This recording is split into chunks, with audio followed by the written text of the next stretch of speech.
Thank you for watching this presentation on considerations for practical industrial CFD simulations of fluidized systems. My name is Sam Clark and I work at CPFD Software. I'd like to thank and recognize my co-authors on this presentation as well, Peter Blaser from CPFD and Dr. Ray Cocco from PSRI. CPFD and PSRI are strategic partners with a long history of collaborating on research and development projects related to fluid particle systems. And I'm always grateful to have opportunities to work with Dr. Cocco and others from PSRI. If you have any questions or comments about this presentation, please contact me at the email address shown here, and I'll be happy to discuss any of the material further. After giving a brief introduction to the model parameters that are important to consider in simulations of fluid particle systems, I'll devote the bulk of this presentation to 3 case studies illustrating how such parameters can be calibrated in practice to improve the validity of CFD results. At the end, I'll draw a few high-level conclusions about model calibration based on experimental and operational data, and provide references for the case studies discussed in case you want to explore any of them in more detail. A quick note about the CFD results shown in this presentation. All simulations were run with Barracuda Virtual Reactor, which is the multi-phase CFD modeling software developed by CPFD Software. Industrial fluidization systems are at the heart of many chemical, petrochemical, and power generation processes. But these types of fluid particle systems can be challenging to design, scale, and operate well. In recent years, CFD models have been extended to include both particulate and fluid phases. All CFD models, both single-phase and multi-phase, are based on a combination of fundamentals and empirical models. The fundamental principles, such as conservation of mass, momentum, and energy, are well known and are a core part of all CFD simulations. Empirical models, on the other hand, have more limited scopes of applicability and are generally less well understood. CFD for fluidized systems, such as fluidized beds or circulating systems, has additional inherent complexity compared with pure fluid flows. The types of systems we simulate at CPFD, for example, include industrial processes such as fluidized catalytic cracking, polyolefins production, gasification, pyrolysis, and cement manufacturing. More simulation parameters must be specified in these types of multi-phase systems, such as physical properties of particles. Things like particle density, particle size distribution, and particle close pack volume fraction are important parameters. In some cases, these model parameters can be easy to measure, but in other cases, the values of some parameters may not be available. The top figure to the right shows the PSDs for 2 specific FCC particle species measured by PSRI and used in the 2010 Nettle PSRI challenge problem. Though the PSDs look similar, there is enough of a difference in the fines content that it can significantly impact the flow behavior of these particles in a fluidized bed. Simulation results can also be highly dependent on empirical models related to fluid particle or particle-particle interaction terms, which take the form of drag, stress, collisional, or similar models. The bottom figure shows compressive yield stress curves reported by Luizos, Constamanga, and Sundaresan. Different species of particles were experimentally shown to have different stress curve shapes as they approached the particle close pack volume fraction limit.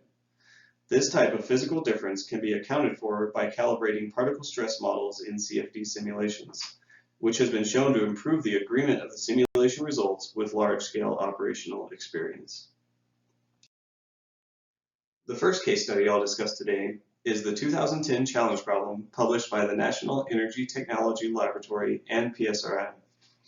The system shown at right is a large-scale cold flow bubbling fluidized bed, or BFB, experiment constructed and operated by PSRI. For the CFD validation challenge problem of this system, PSRI provided many important pieces of information about the system, including physical dimensions, static bed height, superficial gas velocity, and particle density and size distribution. However, neither the close pack volume fraction nor the apparent bulk density of the particles from which the close pack volume fraction could be calculated was provided. Since the close pack value is an important parameter for fluid particle simulations, we needed to find a reasonable value, But how could that be determined? Thankfully, minimum fluidization velocity, or UMF, test data was provided for the particles used in the BFB, along with detailed information about the geometry and pressure tap locations in the UMF experimental unit. The pressure drop in a UMF experiment can be described by the Ergen equation, originally published in 1952 and shown in a slightly rearranged version here for the purpose of our current discussion. When the fluid velocity is below UMF, the linear term becomes dominant, and the quadratic term is negligible. Below the minimum fluidization velocity, particle volume fraction stays constant at the closed pack value. When experimental UMF data is available, it is therefore possible to determine the particle closed pack volume fraction needed by a CFD model so that the measured pressure drop is reproduced. If the particles in the system are monosize, the linear term in the Ergen equation can be solved directly for volume fraction at a given fluid velocity and the corresponding measured pressure drop. However, in the PSRI BFB system, as with most industrial fluidized bed systems, the particles have a PSD. Because the CFD model was able to account for the effects of PSD, we chose to run a series of UMF simulations with different values of assumed closed pack volume fraction in order to identify the value giving the closest agreement with the initial slope of the experimental UMF curve. Based on the simulation results of the UMF system shown in the plot to the right, we were able to identify that an appropriate value for the closed pack volume fraction was 0.625. The plot on this slide shows the predicted pressure profiles from two CFD simulations compared with PSRI's experimentally measured pressure profile for case 3 of the large-scale BFB system. The only difference between the two simulations was the closed pack particle volume fraction specified. Using a closed pack particle volume fraction of 0.5 resulted in an underprediction of the apparent bed density in the dense bed region. By contrast, using a closed pack particle volume fraction of 0.625 raised the apparent bed density predicted by the CFD model in the dense bed region, giving much closer agreement to the experimentally measured data. The next case study involves a different large-scale cold flow experiment from PSRI. This experiment was built to study downward particle flow in a fluidized bed representing the stripping section of an industrial fluidized catalytic cracking unit. Industrially, strippers are used to recover hydrocarbons carried along with downward flowing spent catalyst particles from the reactor, preventing these valuable hydrocarbons from entering and combusting in the regenerator. The configuration of the experimental vessel is shown in the figure on this slide, and as you can see, it was quite sophisticated overall with a pair of risers, a cyclone, the fluidized bed vessel itself, and a long standpipe underneath. In the CFD simulations, we only considered the fluidized bed unit and applied boundary conditions to approximate the behavior of particles and gas at the top and bottom of the fluidized bed vessel. The purpose of running simulations of this system was to verify current modeling capabilities for stripper systems. Alan Asangia and others from PSRI reported and presented pressure profile and full bed pressure drop results from this experiment in 2017. The full bed pressure drop values were measured between P1 and P9 as shown in the figure at right.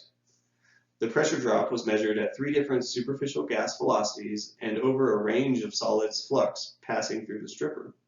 It was converted to an apparent bed density for each test, and the experimental results are shown in the plot on the left. PSRI found that the apparent bed density decreased with increasing superficial gas velocity and also decreased with increasing solids flux. CFD simulations were conducted using the same gas velocity and solids flux values as the experimental data points, and our primary metric for the performance of the simulations was how well they predicted the stripper bed density trends. As the CFD simulation work began, the initial predictions of apparent bed density were consistently lower than the experimentally measured values. The drag model chosen for this study was a blend of the Win and U and Ergen drag models.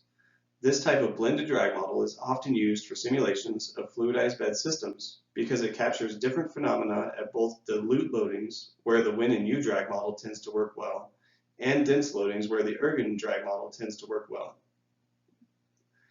However, for simulations of Geldart group A particles, such as the FCC catalyst used in this system, we have observed that the Win and U drag model tends to underpredict apparent bed density and overpredict particle entrainment rate from fluidized bed systems.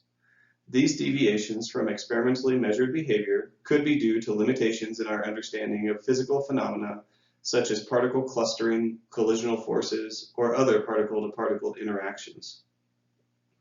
In order to improve simulation results for relatively small particles, Geldart group A or C for example, some attenuation of the drag force often needs to be imposed on the Win and U portion of the blended drag model. By doing so, the apparent bed density predicted by CFD models can be increased to realistic levels. The strategy used for adjusting the drag in this study was to apply a constant multiplier m to the Win and U portion of the blended drag model. The multiplier was also applied within the blending function to maintain a smooth transition from the ergon drag model at higher particle volume fractions to the Win and U drag model at lower particle volume fractions.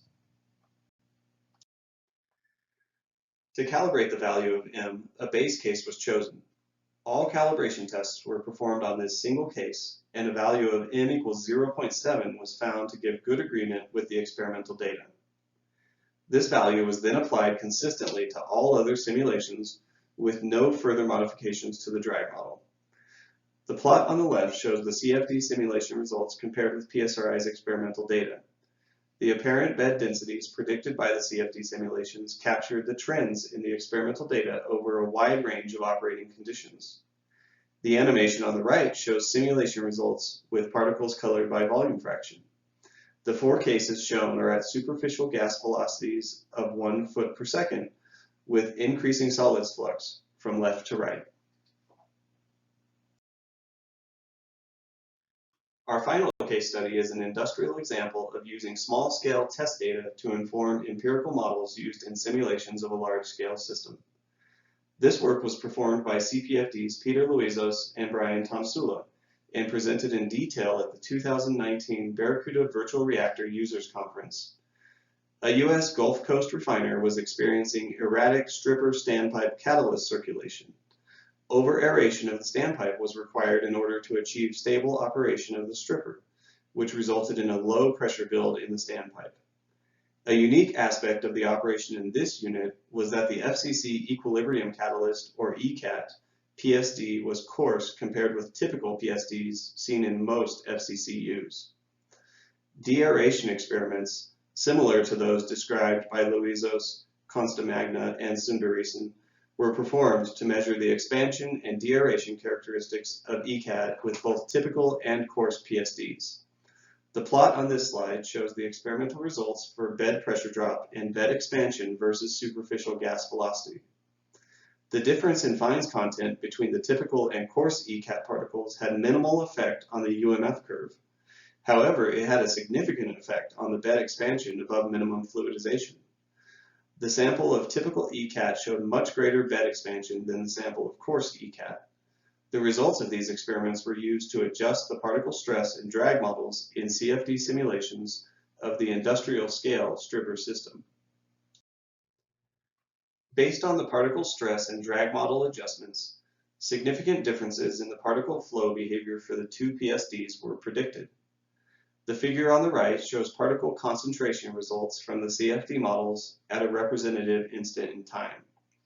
Red color indicates high particle volume fraction, and blue color represents low particle volume fraction. The longer de-aeration time for typical PSD ECAT allowed for smoother flow through the stripper and into the standpipe. In the coarse ECAT simulation, a large defluidized catalyst zone formed in the elliptical head, extending almost all the way up to the main stripping steam ring. Additional fluffing steam intended to fluidize the bottom of the stripper better only acted to dilute the catalyst in the standpipe, resulting in low pressure build. Analysis of these simulation results enabled deeper understanding of the flow behavior in the system and allowed engineers to consider potential solutions. To recap the major theme of this presentation, CFD results are partly based on empirical models, and the applicability of the output improves with model calibration. Calibration against smaller scale test data has been shown to increase the validity of simulations and should be undertaken whenever practical. Additional calibration against operational data from the full-scale operating unit is recommended when possible. CFD practitioners are encouraged to determine a reasonable set of model parameters for a system and to avoid the temptation to tune model settings for each simulation.